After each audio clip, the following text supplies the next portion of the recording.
The story of Red Riding Hood. The little dut was wanged out and getting proper crotchety. Come over by here and cutch up, and I'll tell you a story, said her mam. Aish now, and I'll tell you all about Red Riding Hood in exactly the same way as my mam used to tell it to me. Once upon a time, there was a little bit of a girl called Red Riding Hood. She was only a barra bit like you, and she lived with her mam and dad over by the forestry. Her dad worked days regular in the forestry. Da band he was. And her monkey lived a tidy step further on the other side of the forestry like. One day her mammy asked Red Riding Hood to take some goods to her monkey, who'd been barred in bed and under the doctor for ages. She'd be glad to have these things in, 'cause she haven't been able to get about, poor dab. You'll go, won't you? And I'll come over to see her now jest. Of course I will, said Red Riding Hood. You better shape yourself then, said her man, 'cause it's a tidy step back and forth to Mungee's place. And keep your eyes open for that wicked wolf who'd live over by there in the forestry. Right-o, said Red Riding Hood. And she thought she'd better put on her red cloak and hood, 'cause it might come on to rain nasty. Then off she went, full fuss, to her Mungee's.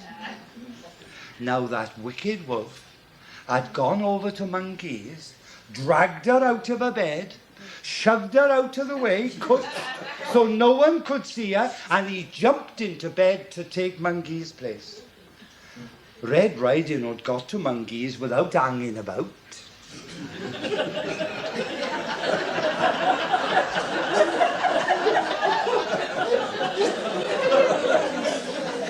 And she was out to puff, 'cause she'd been rushing up the trip last go off. She put the goods in the back kitchen and went into the middle room to see how Mungee was getting on. She sat down by the bed, looked at Mungee and thought, Joe, there's a funny jib on Mungee today.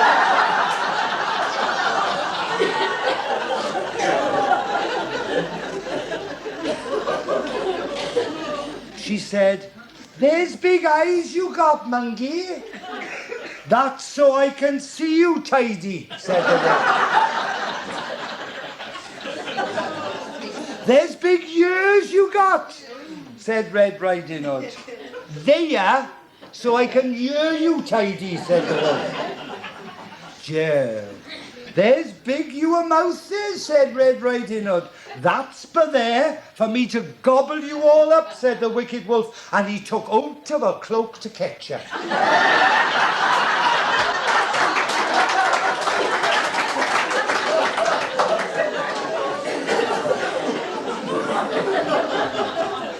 Red Riding Hood was flabbergasted. It shook her rigid. But she was cokum. She shiggled her way out of that cloak and was out of there like a winky. Then she was off full pelt along the road to where her dad was hard at it.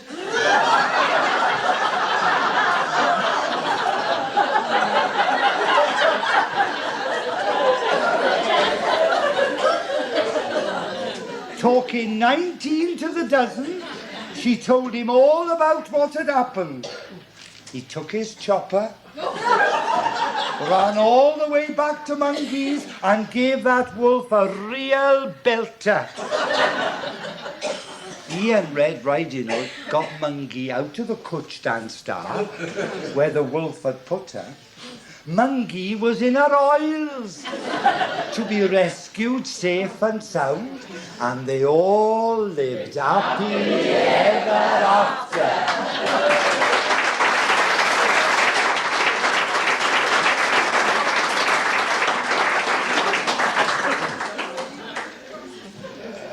Now we'll have an Aesop's fable. I was very interested when I dug a little into the material about Aesop to find that he was a slave born more than 2,000 years ago. It's believed that Aesop means Ethiop or Ethiopian, and that he was a black African slave. He was given his freedom by his Greek owner, who was impressed by his intelligence. Under the fabulously rich King Croesus, the former slave acted as a kind of ambassador and visited all the provinces of the kingdom, telling stories to illustrate his points. Since he was a natural diplomat and didn't wish to offend his listeners by referring to their faults, he took the ideas of men's minds and put them into the mouths of animals. And as you know, all his stories have concealed lessons for his listeners to think over. But it is his translators who have made each lesson plain to everyone by concluding every fable with a moral. And one of my favourites is The Boy Who Cried Wolf. You know it, don't you? Of course you do. There was this boy, see, who had to look after the sheep for the village where he was living. And he'd had a real belly full of it.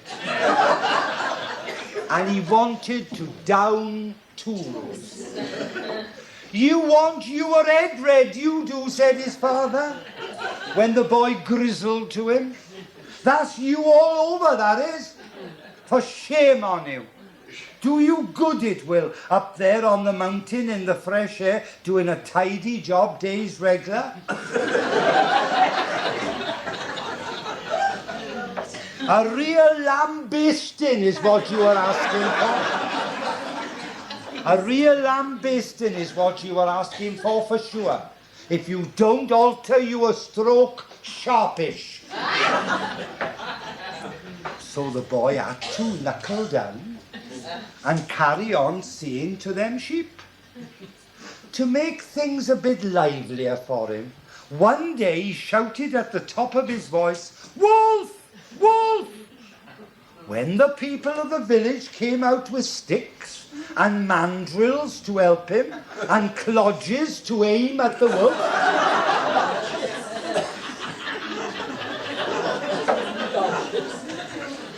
there was no wolf to be had, of course. The boy was landed now.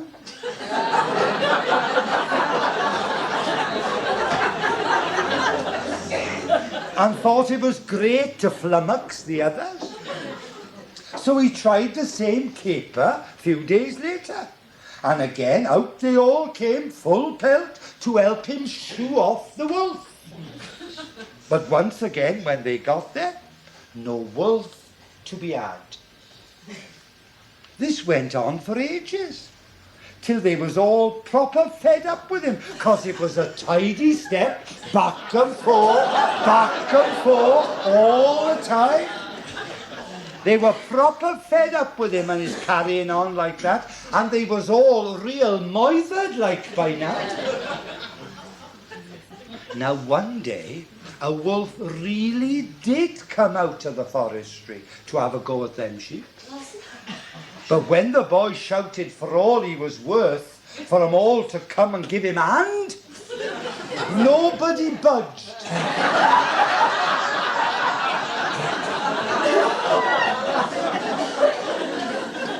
And that wolf had a real bean feast. The boy was sorry in his heart now, of course, and he could see what a flag he'd been.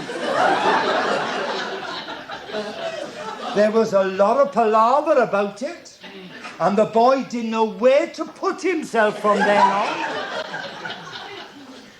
The moral of this story is, don't you ever tell lies, will you? Because if you do, Nobody will believe a word you do say, even when you are telling the truth tidy.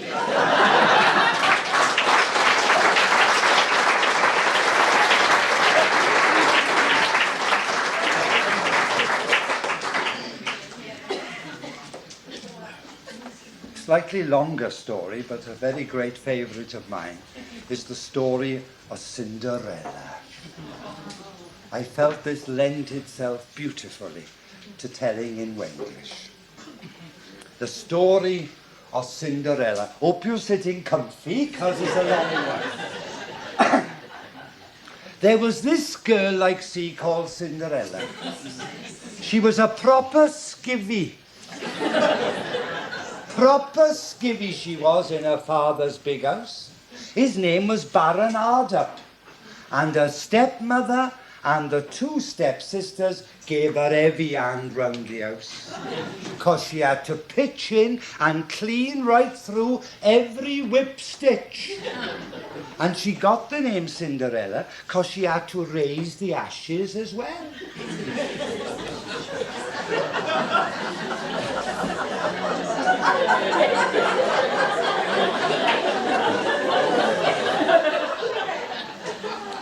One day there was a lot of palaver from Cinderella's stepsisters about a big ball that the prince was giving at his palace.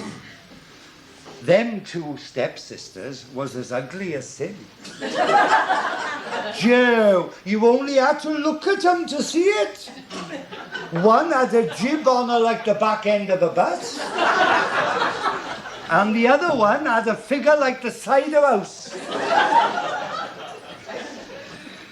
Them two and their mother gave Cinderella hell of a time of it. She had to fetch and carry and run errands all day long. And to cap it all,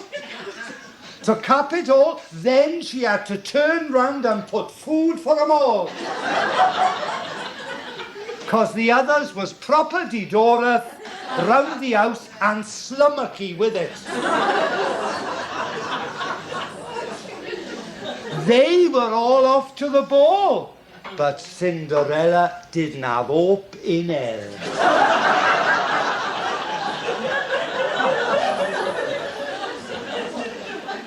Cinderella's father tried to do his best for her now and again, but he was wit-wat and a bit of a flag, really. If he tried to stick up for Cinderella, his wife couldn't bear it. And before he knew what was happening, she was tamping mad with him every time. And saying that Cinderella was cheeky beyond. Cinderella had to get everything ready for all the others to go to the ball. And off they went, full fuss, giving their orders right, left and centre. At last, Cinderella had the place to herself. She sat down by the fire, trying to keep herself warm, because the fire was being spiteful and wouldn't draw up tidy. She was wanged out, down in the dumps, because she'd had a real belly full of everything with them two ugly sisters, forever taking her down a peg or two and keeping on to her. All of a sudden, she heard a tinkling sound and saw a beautiful fairy standing there. Beautiful she was. Smack in front of her.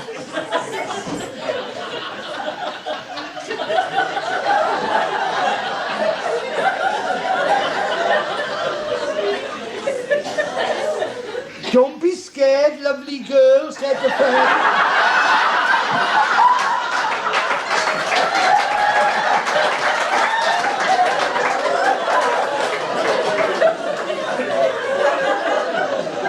Don't be scared, lovely girl, said the fairy. I'm your fairy godmother.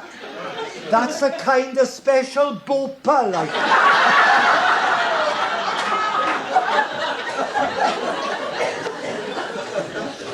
And I've come by here to tell you that you are going to that ball. Never, said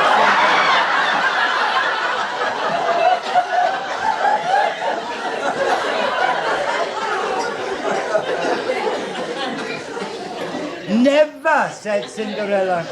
I've had strict orders to mind the house and to put supper for all of them when they get back.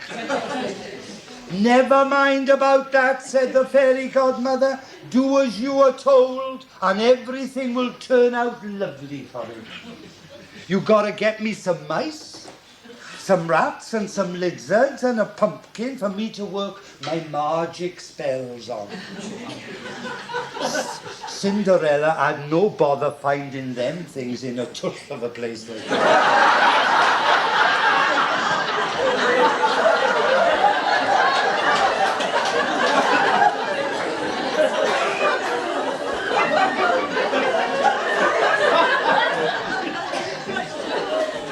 And so she was back in no time with all of them. Before she could say Jack Robinson, that magic wand had turned them into a beautiful coach with lovely horses and coachmen in their uniforms. There's only one snarg now, said Cinderella. There's only one snarg. I haven't got nothing tidy to wear. Leave it to me, love, said the fairy godmother. With your looks and my spells, you'll be the most handsome one there. You'll be a sight for sore eyes.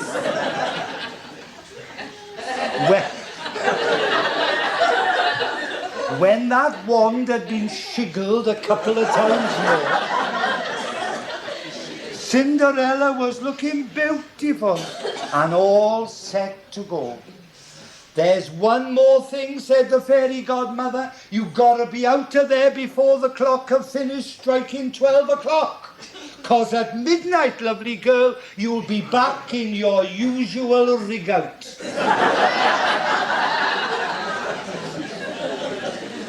So mind now, remember what I told you, and you'll have a smashing time. Off went Cinderella, thrilled to bits and ready to show him a thing or two at the ball. Part 2. When Cinderella arrived at the ball, who should she see first go off but her lot? And they gave her the once-over. All of them, of course, but they didn't know her from Adam. As she was coming in, the prince saw her come down the steps. Joe, he said to himself. Joe, there's Lucky, a real smasher. I haven't seen her round here before. He asked Cinderella for a dance, and from then on, he wouldn't dance with nobody but her. You could tell he'd taken a real fancy to her, and Cinderella had her work cut out all night to keep up with him and all his fancy steps. But she was having a lovely time, just the same. They were just starting to do the gypsy tango.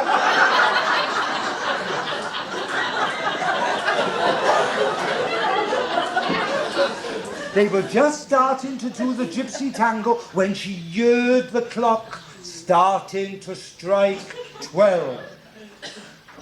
What her fairy godmother had told her had nearly gone out of her head, but just in time, it all came back to her. She was out of there like a winky, and as she got out of the big front door, sure enough, there were all her swanky clothes gone.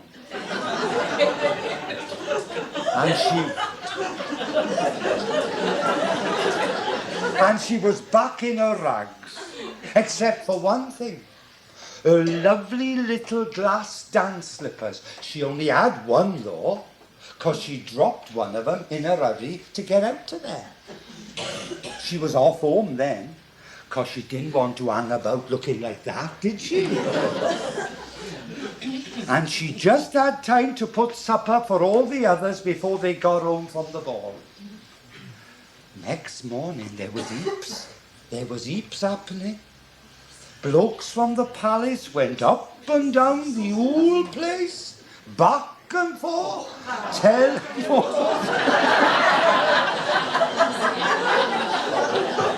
telling everyone that the prince was on his way round to see if he could find the girl who the glass slipper fitted. He'd found the one slipper on the steps after the girl he'd had every dance with had gone off in a hurry. His messenger said that whoever the slipper fitted would become his bride, 'cause he'd got it real bad for that girl he'd met at the ball. The ugly sisters did their level best to make that slipper fit them when their turn came round to try it on. But the prince could see right off that none of them two was the one he was looking for. Fair play. He caught sight of Cinderella, who was hard at it, blackleading the grapes.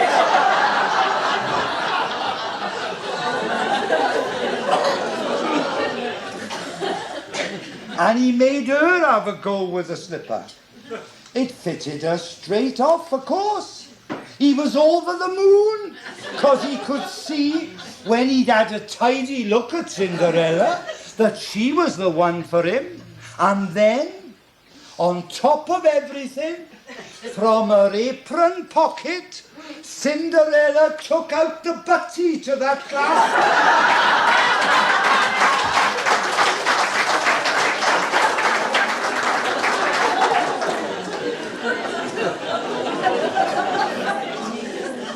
Cinderella took out the butty to the glass slipper and she put it on her other foot. This shook the ugly sisters and their mother rigid. And they could see they'd missed a chalk there.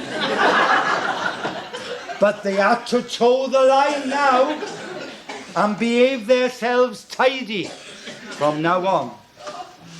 The prince and Cinderella were married the very next day, after he'd asked her how she was fixed, of course.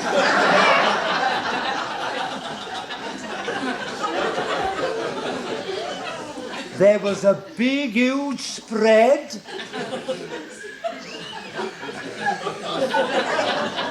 And a big do for everybody to celebrate. Cinderella soon got the hang of being a princess. And they all lived happily ever after.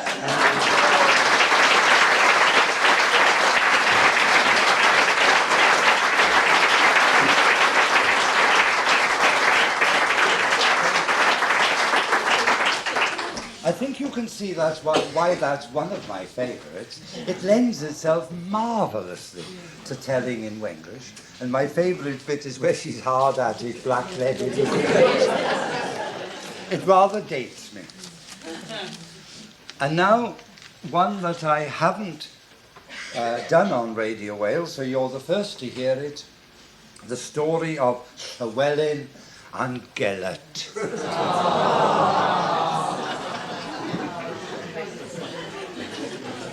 You've all heard of Llewelyn, Prince of Wales, haven't you? Yes. For sure you have. Lived years ago he did, when we had our own Prince of Wales, not one of them from up England way like. Well, this is the story about Llewelyn and his marvellous dog Gellert, and I've got to warn you, hell of a sad story.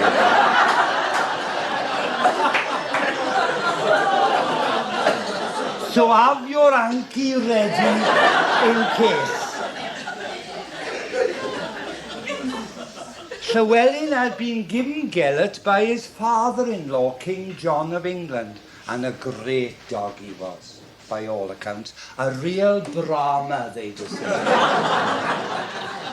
No one could touch him when there was hunt on in the woods and mountains round where Llewelyn had his castle. Fearless he was, man, in the hunt. And yet, he was like a lamb round the house. Real gentle. Do anything with him you could. Must have been real special. The kind you don't see every day, innit? This particular day, when they was all set to get out for a day's hunting, the huntsman blew his horn to call the hounds together, and all the others came running out right off. But will you credit it? No sign of Gellert. Must be something up, said the prince.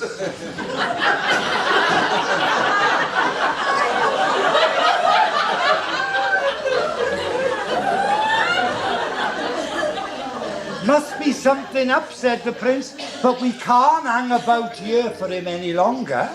So let's get on with it, 'cause it looks as though it might come on to rain.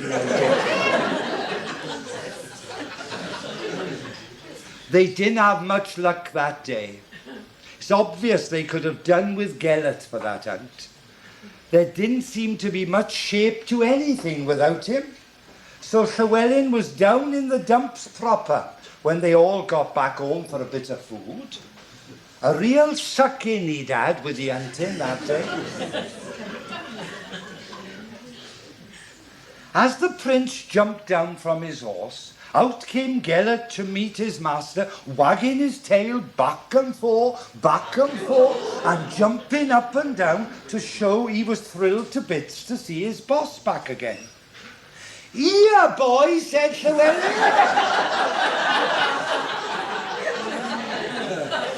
"Here, boy," he said. But when he bent down to stroke the dog and make a bit of fuss of him like, it shook him rigid. The hound's jaws and fangs was all dripping with blood, and a real sight he looked, I can tell you. The prince spoke sharp to the dog. Worried sick he was now about his little baby son, see, 'cause he used to leave Gellert in charge of the little dut now and again, off and on. He rushed upstairs, taking them steps 2 and 3 at a time to find his baby boy, and he was flabbergasted to see the walls and all the steps covered in blood, and everywhere he looked it was all shandy-bang. There was blood to be had all over the place, and as he rushed frantic from room to room, his heart was in his boots, 'cause he couldn't find eye nor hair of his son. He shouted and he shouted for all he was worth, but nobody answered. On he went shouting and bawling and getting more worked up all the time as he went rushing round the whole place, hunting high and low for his baby. He didn't know which way to turn, really. Worked himself up into a real frazzle, he did. Then at last he found his baby's cot, lying on its side, all skew with it was. But no sign of the boy, and the whole place was in hell of a mess. Then Llewelyn saw Gellert standing by his side. Fair play, the faithful hound hadn't left his master for a minute. Like a shadow he'd been. "You hound of hell!"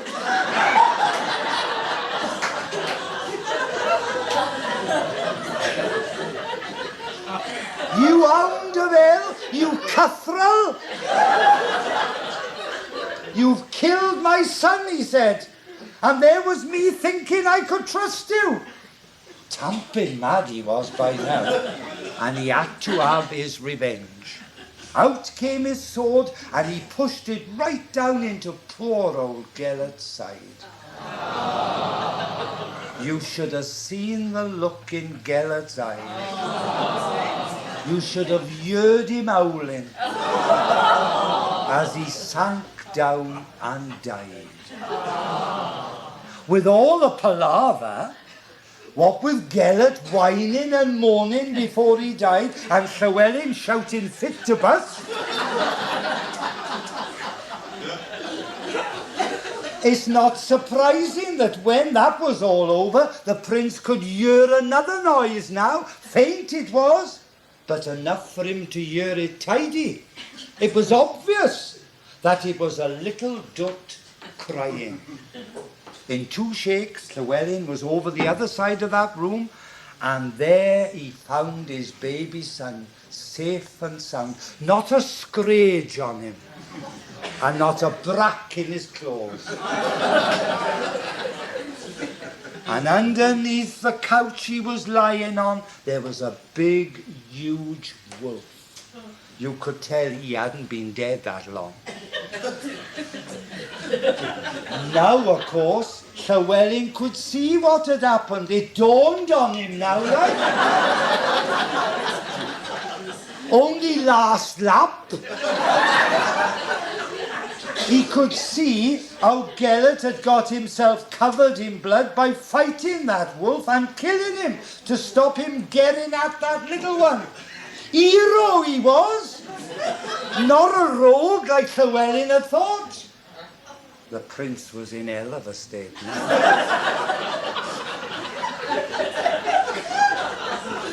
He was in hell of a state now, as you can imagine. He could see how hasty he'd been, and how he'd gone and killed poor Gellert when he'd been doing his job tidy and protecting his son from harm. But it was no use him carrying on a chin and tuchin and saying, brave old Gellert, if only I'd stopped to think for a minute, for I killed the finest dog I ever had. The wicked deed had been done, and there was nothing he could do now to put things right for poor Gellert. Llewelyn was sorry in his heart now, and he had a great big grave made for Gellert, and he got him to put up a monument over it, and there he hung up his hunting horn and his spear to show how sorry he was for what he'd done. If you were ever up that way in North Wales, have a look for the place called Bedd Gellert. That's where you will find Gellert's grave, because that's what Bedd Gellert to mean in English. Gellert's grave. And it'll give you a chance to think of that handsome dog and what he did to save Llewelyn's son all them long years ago.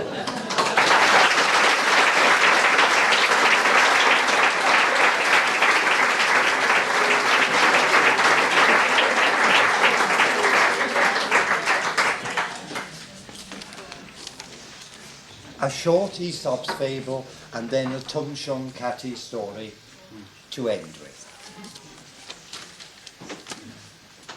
I like the story of Hermes and the woodman. There was a man who worked days regular chopping trees down.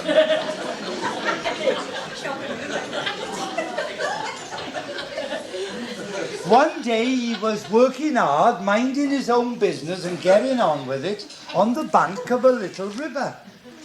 He was chopping away at a real hard tree and having a lot of potch with it, when his axe slipped right out of his hand and it fell plop into the river. The poor little fella didn't know which way to turn now, because he only had the one axe, like. And if he couldn't carry on chopping trees down, there'd be no money coming in for him to pay his way, like. He was proper down in the dumps now, and he sat down on the bank, and he was nearly crying, I can tell you. But this wasn't no ordinary river, see? It was sacred to Hermes, who was one of the gods they had round there. And Hermes heard him making a lot of palaver and carrying on something chronic. So down he came to see what was up with him. Hermes the god could see straight off what had happened, and he was sorry in his heart for that poor woodman who had gone and lost his axe. "I'll give him hand," said Hermes to himself, and he dived straight in and fetched up out of the river a beautiful golden axe for him. A real blemmer it was. "Is this the one you fell in the river?" said Hermes.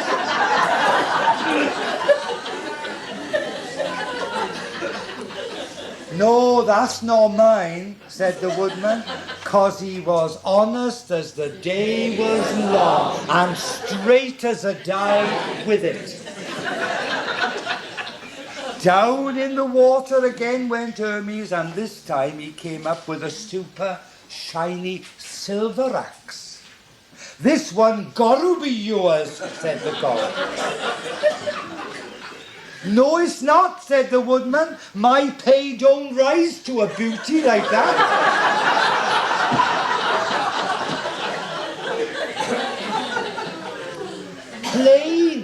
Plain mine is, see, the sort you can get anywhere round here, innit? The next go off, Hermes had the right one in his hand, and he showed it straight off to the honest woodman, who was in his oils now, and said, "That's the right one, man. Thank you for getting it back for me. I can get on with my work now, tidy." It was obvious that Hermes thought a lot of the woodman, and how he had behaved himself. And he said to himself, "'Cause you are as straight as a die, and honest with it, you shall have the gold one and the silver one to go with your wooden one, and they are yours to keep, all of them." I don't hardly need to tell you what the moral of this story is, do I, like? Yes, you got it first go off, of course. Honesty is the best policy, every time, innit?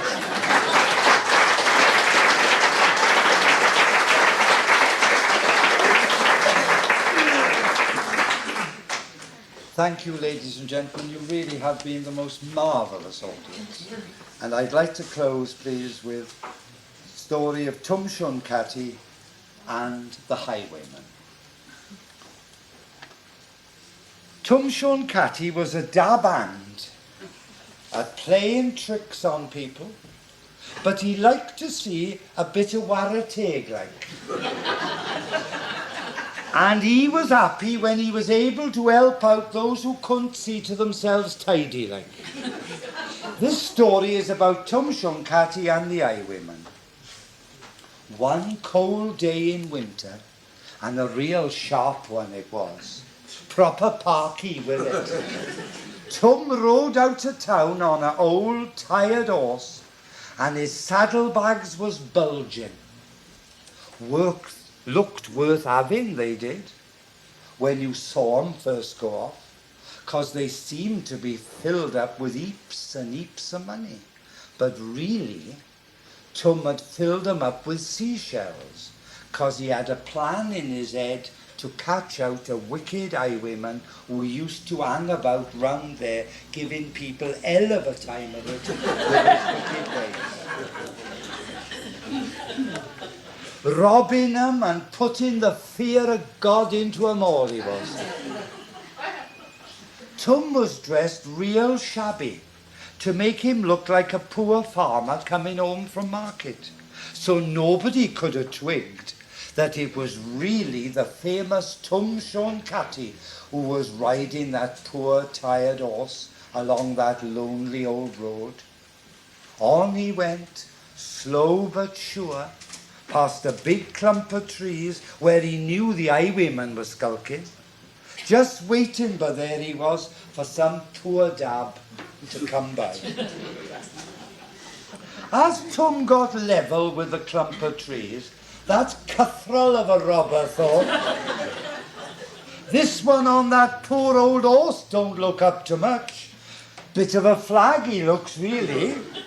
But them saddlebags looks worth nabbing."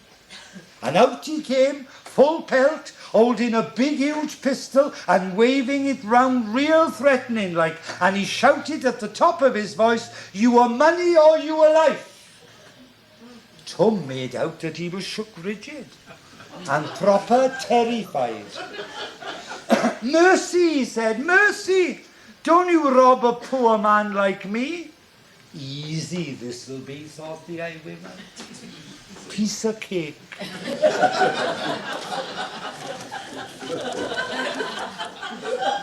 Hand it over sharpish, he said. Come on, buck your ideas up, or it'll be a poor lookout for you, I'm telling you straight. All right then, said Tom. I suppose you better have it, 'cause my life to mean more to me than just old money, innit?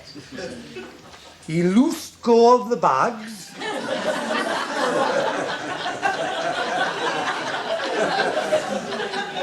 He loosed go of the bags from off his horse, and he threw them over the edge at the side of the road. That made the robber thumping mad. Had his hair off proper, he did. And I can't tell you what he called Tom. Even if I did, you'd hardly credit it. What he said altogether, called him rotten, he did. Then he scrambled through the edge to get at them saddlebags, still shouting and swearing and making a real palaver about it all. All the time this was happening, Tom was watching points, like.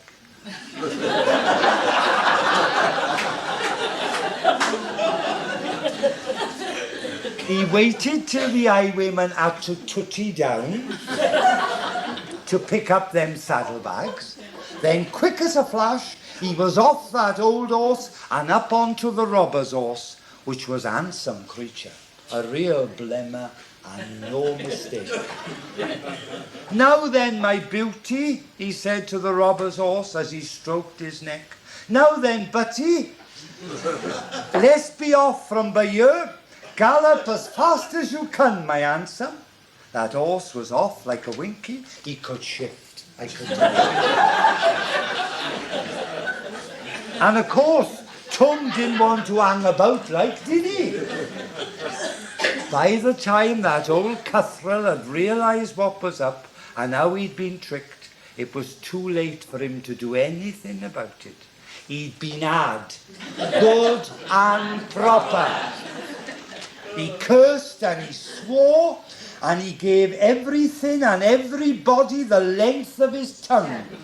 But by now, see, Tom was safe and sound in the next valley but one, praising the looks of his fine new horse and helping himself tidy to the robber's money from his well-filled saddlebags, 'cause they didn't have seashells in them, as you can well imagine.